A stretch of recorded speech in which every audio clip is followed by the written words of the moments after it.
Hey gang, Marc LeBlanc of the Alley Cat Workshop welcoming you back. Before I get to work this afternoon, I went to purchase some stuff this morning and I want to talk a little bit about inflation.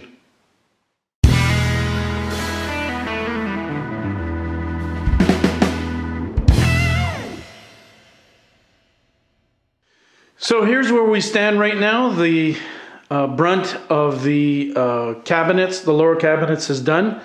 Below you see I've got pieces of the doors. They are stained. They're not finished because something special is going to happen to them in a couple of weeks. So I'm at the point right now where it's time to start building the hutch. And speaking of the hutch, I have all this white oak and I've got 2 sheets of plywood that are cut to final width and final length. And that's going to be the pieces to build the carcass of the hutch. And all this wood cost 732 Canadian dollars. Ouch. So first order of business today is going to be to mill my white oak boards. And hopefully I can get as far as getting the initial glue ups done. The white oak is going to be used for the walls on the outside of the hutch, and the plywood is going to be used for the inside. But I got to get this white oak milled, and hopefully, like I said, I can get it glued up together. So let me suit up and let's get going. So in order to make the milling process simpler, I'm going to cut my boards to rough length to begin with. Now you'll see in a minute that I had a pretty significant brain cramp here.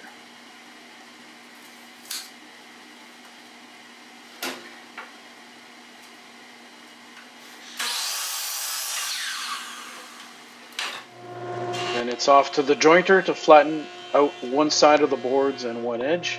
I did not film me using my planer to clean up the other face. Now that's not the brain cramp that I alluded to earlier.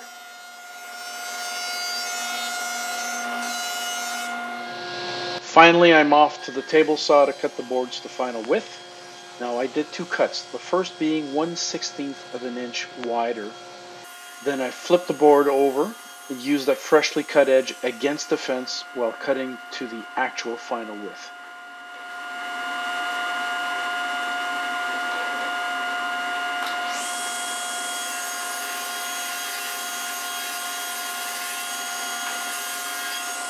Alright, so welcome back to the shop.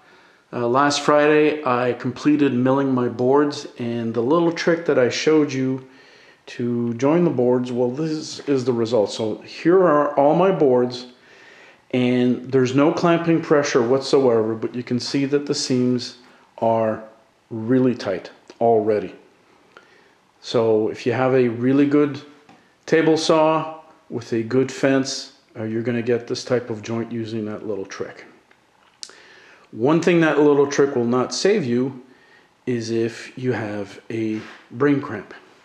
So you'll notice that these 2 boards are shorter. They're actually the first boards that I cut to rough length, and the brain cramp is the following. 40 inches does not equal to 4 feet. I had 4 feet in mind, and that's all I was thinking about. And for some reason, I didn't calculate 4 feet being 48 inches. I calculated it as being 40 inches. And so I cut my boards too short. What I did do, however, is I did mill the offcuts from those 2 boards. So they're here. And what I'm going to do now is I'm going to set my table saw with a dado blade, and I'm going to do a lap joint to join the offcuts with the other boards.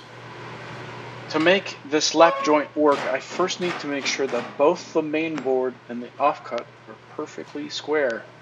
Now the best tool for that is my Veritas shooting board and shooting plane.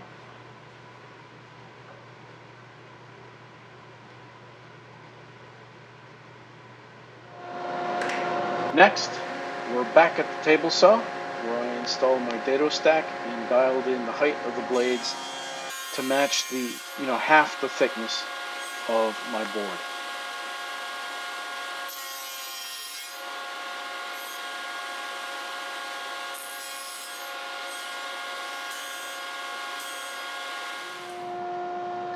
finally, a quick test, and I'm happy with the results. Looks good. The final step to correct this brain cramp was to glue up the boards. Now, clamping was not easy here, so I ended up applying hand pressure for a good 5 minutes before introducing clamps. And I did that just to be sure that the joint did not slip out of alignment.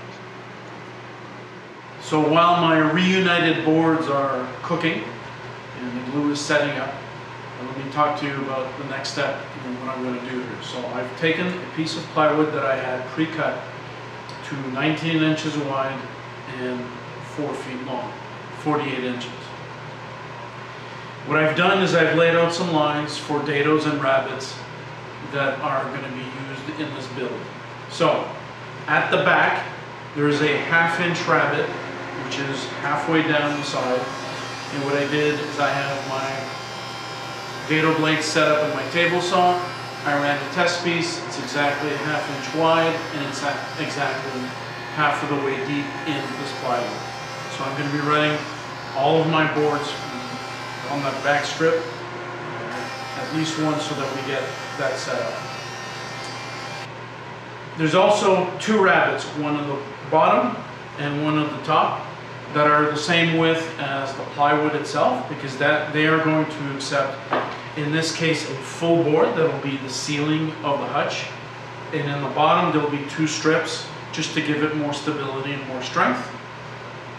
And there's finally a dado that is, the top part of the dado is exactly 8 inches from the bottom, and that is going to accept another piece of plywood that is going to go full length, and that will be the bottom of the cabinet, or the hutch rather.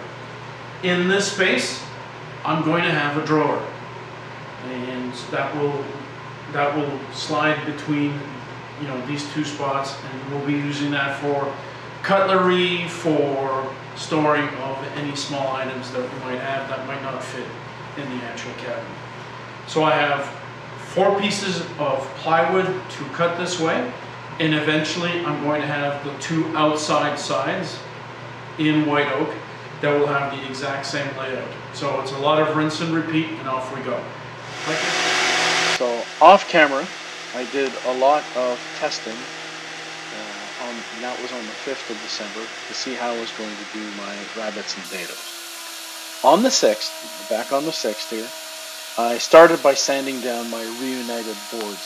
You see the seam there, but it's going to disappear once we add some stain to this, don't worry. So now that my 2 boards are ready, I can focus on building the 2 outside walls of the hutch. And that was my focus that day. So after cutting my 2 reunited boards to slightly over 4 feet, yes, 48 inches, I cut holes for biscuits where necessary.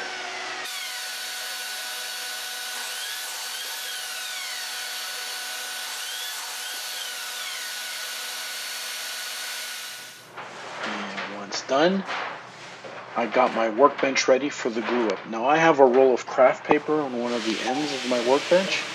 So all I need to do is just roll out a fresh layer to protect my workbench from any excess glue.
finally, I can get back to cutting rabbits and dados.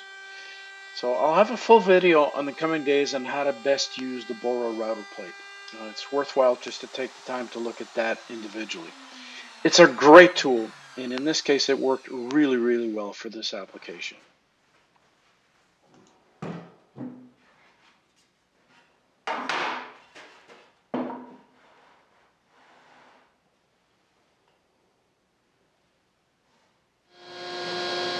Once all the rabbits and dados are cut on the walls, I took another piece of plywood and I cut a number of 3-inch wide strips that are going to be used as support for the hutch.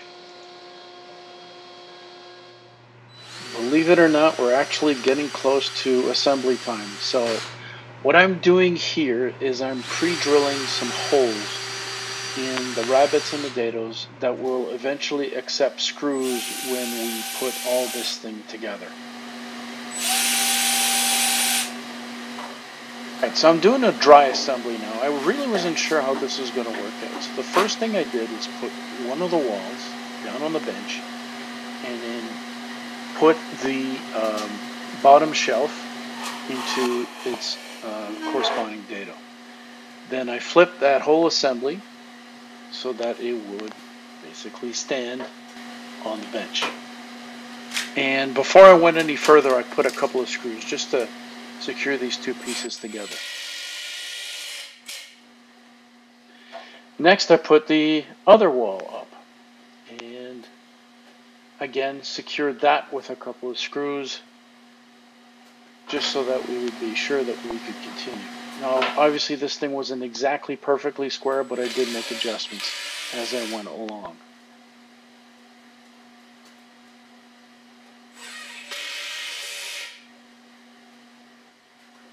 Alright, here comes the top. Now, I'm an average height guy, close to 6 feet, but clearly I'm not tall enough to do all this. So, put a little footstool and actually started climbing on top of the bench to put the top shelf. It's, you know, it looks like it's pretty cumbersome, but overall this turned out to be a lot easier than I thought.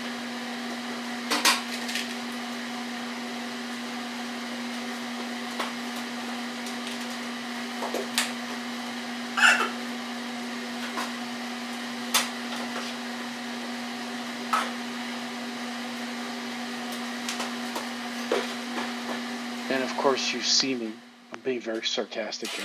You can see me here putting a couple of screws, again, just to secure the whole thing.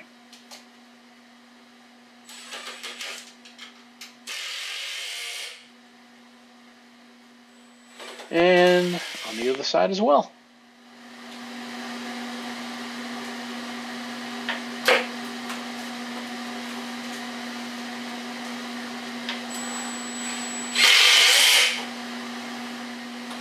Finally, I took two of the strips and laid them down onto the bench so that I would know where, how to put them. And again, a couple of screws. Just got those secured very quickly. And there's, at this point, it's just a dry assembly, and it's just more to make sure that I can see what this thing looks like.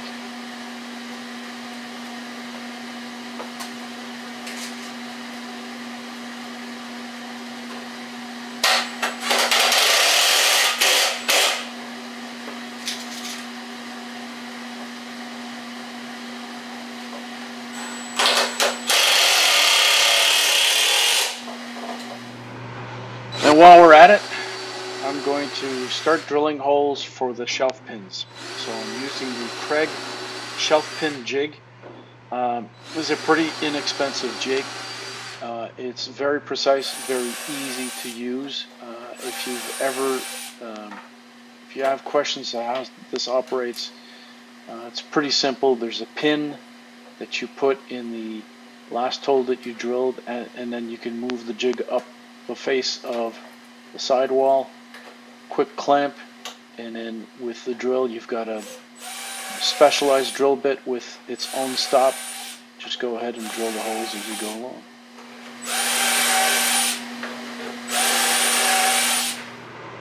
Alright, so I at least wanted to take a look at what the hutch was going to look like.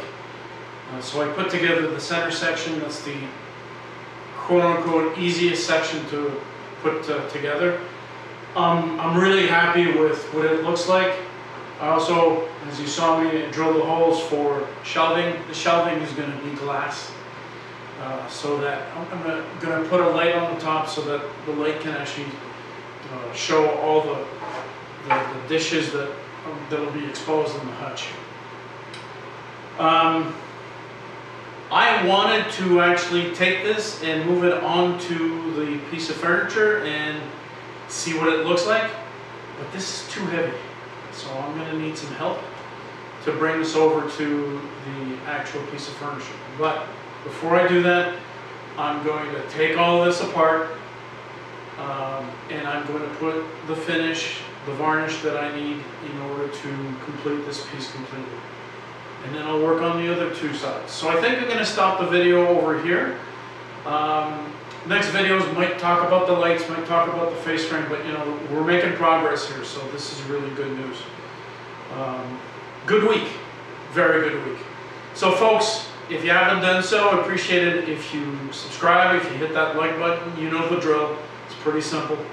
But in the meantime, just do take care of yourself, and if I don't speak to you before the holidays, have a good holiday, Merry Christmas, Happy New Year, and I will see you soon.